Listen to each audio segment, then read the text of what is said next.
there, I am Miss Mason. I'm one of the teachers here and I wanted to read you a story today. This is one of my favourite books. It's by Julia Donaldson. Have you read any books from her? So it's called The Snail and the Whale and it's a really good adventure. This is a tale of a tiny snail and a great big grey-blue humpback whale. This is a rock as black as soot, and this is a snail with an itchy foot. The sea snail slithered all over the rock and gazed at the sea and the ships in the dock. And as she gazed, she sniffed and sighed. The sea is deep and the world is wide. How long to sail, said the tiny snail.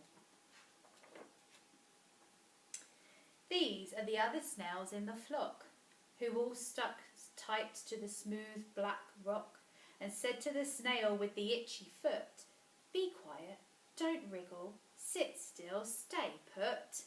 But the tiny sea snail sighed and sniffed, then cried, "I've got it, I'll hitch a lift."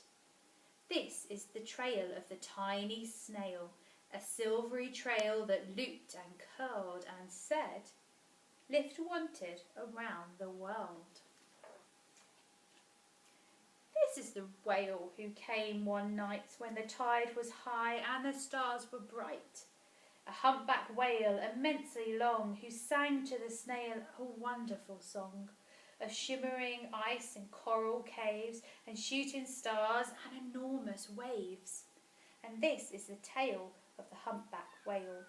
He held it out of the starlit sea and said to the snail, "Come sail with me." This is the sea, so wild and free, that carried the whale and the snail on his tail to towering icebergs and far-off lands, with fiery mountains and golden sands. These are the waves that arched and crashed, that foamed and frolicked and sprayed and splashed the tiny snail on the tail of the whale. These are the caves beneath the waves where stripy fish with feathery fins and sharks with hideous toothy grins swim round the whale and the snail on his tail.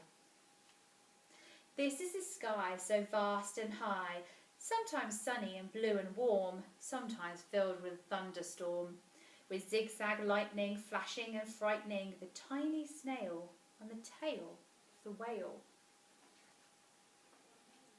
And she gazed at the sky, the sea, the land, the waves and the caves and the golden sand. She gazed and gazed, amazed by it all, and she said to the whale, "I feel so small."